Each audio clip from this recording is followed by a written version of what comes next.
Grace and peace, friends and family. Welcome to another discussion. This is Joy, Pink Girl Teaches. I hope that you are all doing well and nurturing your soul needs as you journey beyond narcissistic abuse. Today I want to talk to you about what mirroring actually reveals, and this is something that the narcissist probably does not want you to know about yourself, more than likely, because if you can lay hold of this truth, it can set you free. Remember, the truth does set you free, but it is about mirroring. But before we go into today's discussion, I just want to take a brief moment to speak to the ladies, if that's okay, gentlemen. Ladies, for those of you who are interested, I am doing a Bible study on 2 Samuel chapter 13 about Tamar. Tamar is, she's the lady in the Bible who suffers sexual assault. And I believe that there's a message of hope and inspiration. It is a story of resilience that many of us can glean from and see our own strengths as well as continue to come from behind. One thing about any type of assault, especially sexual assault, makes you invisible to yourself. But it's time for us, ladies, sisters, friends, to see ourselves and no longer be defined by what was, because we can always pick up the pieces and come from behind and live our most significant lives.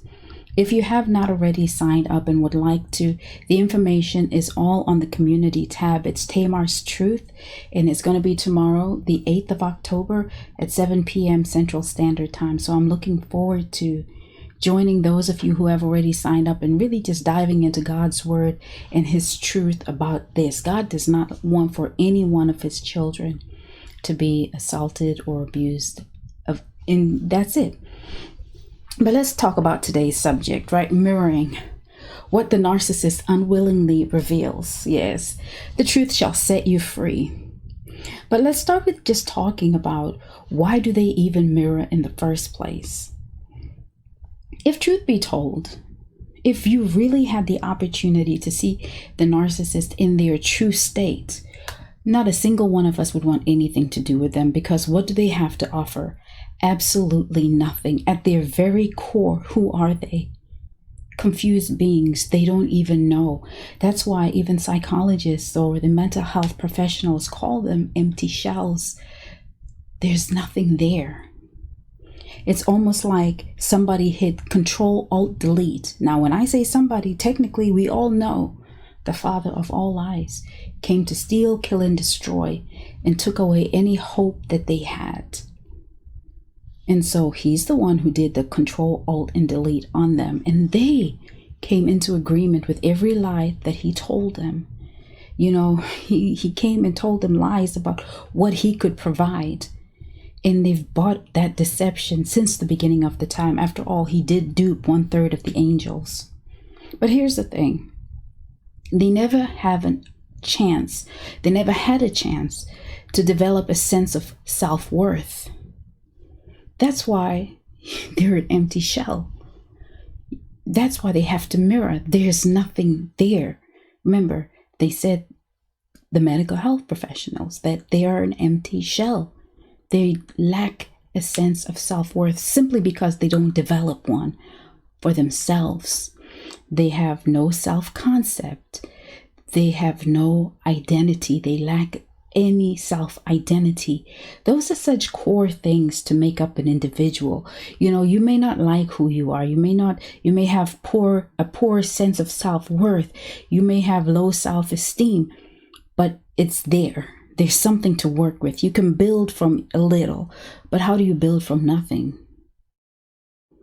They have no personal style, no personal interests, no value. Now, when you consider somebody who has no value, what do you bring to the table? Like, if we're really going to build a meaningful relationship, and if we're going to put all preferences like height and all that other stuff, that technically, can get people caught up in the wrong thing. Because what really matters at the end of the day is the things of substance. Like what values do you have?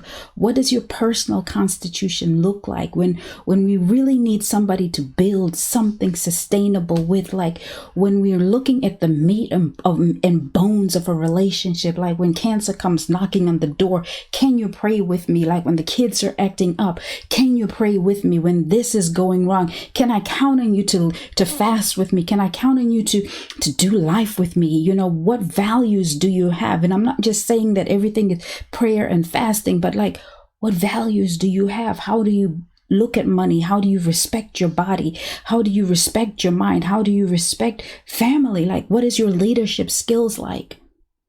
Who are you? What makes you you? None of that. They don't have any of that. They're just different people, two different people. This was so hard for me to actually understand. Like, I remember this narc being one way with me, such a gentleman, and, opening doors and all types of, just a gentleman, complete gentleman.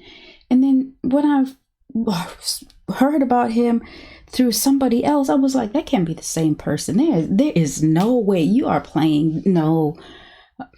I was just like, wow, like polar opposites.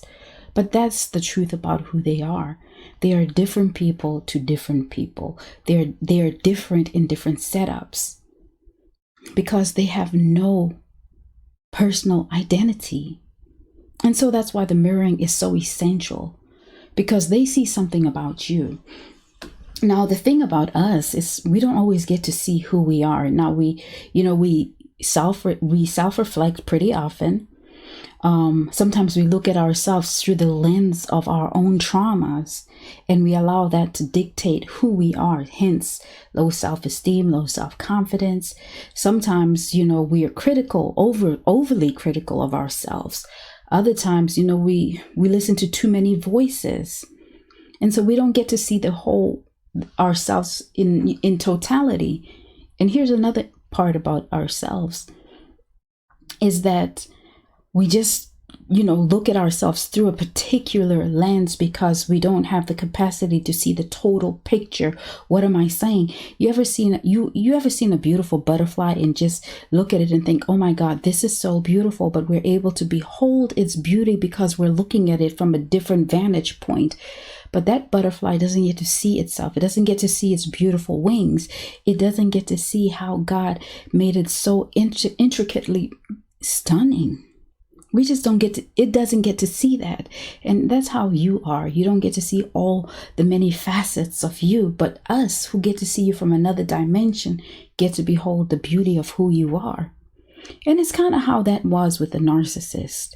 And so over time, they get to know you and they see, oh, this person is a great communicator.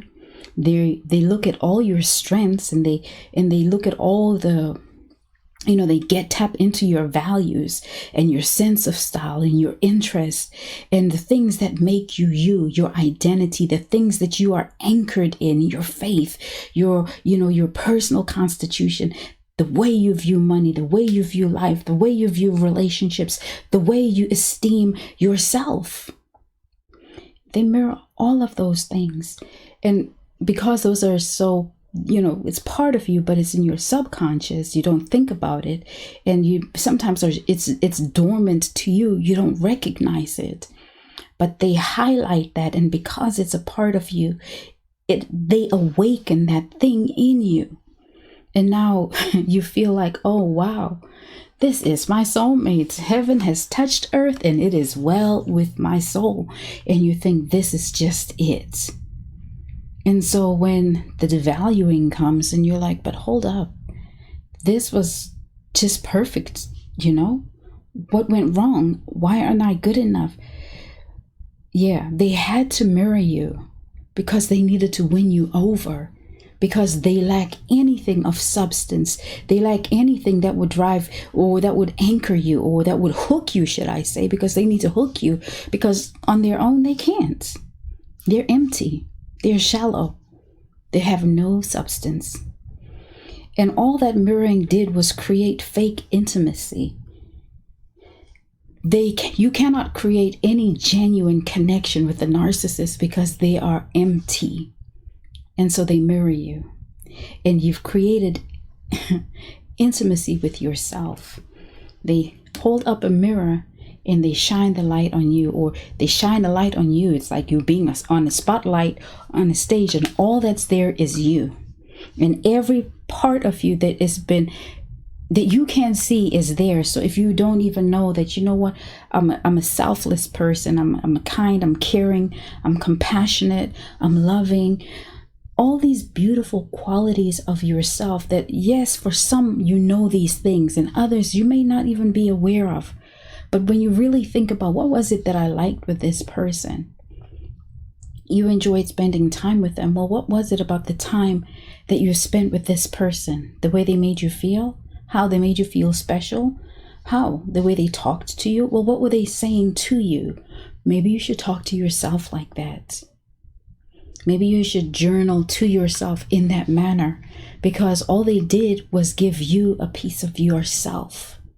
And all it's doing now is shining a light on the parts of you that need that, but it's only going to come back from you. And if you're feeling like, okay, but maybe that's not going to work, then it's time for you to just sit with yourself. And as you sit with yourself, it's also an opportunity to allow God to speak to you. And you can say like, listen, I'm hungry in these areas and I need you to fill me. And all he's going to do is shine the light on you to work on those areas. And sometimes it's going to involve you stepping out and getting a therapist, a counselor, or even a coach. But whatever it is, those are parts of you that you already possess. They're your finest qualities. Those are the beautiful wings of a butterfly. You just got an opportunity to see through this person. They may be evil and everything, but you know, God does use evil for your good sometimes. And I think this is one of those instances, because just for a moment, you got to see some of your positive qualities. So I want to thank you so much for taking some of your day to spend with me. Till the next video, have a great day, family, and take care of yourselves. God bless.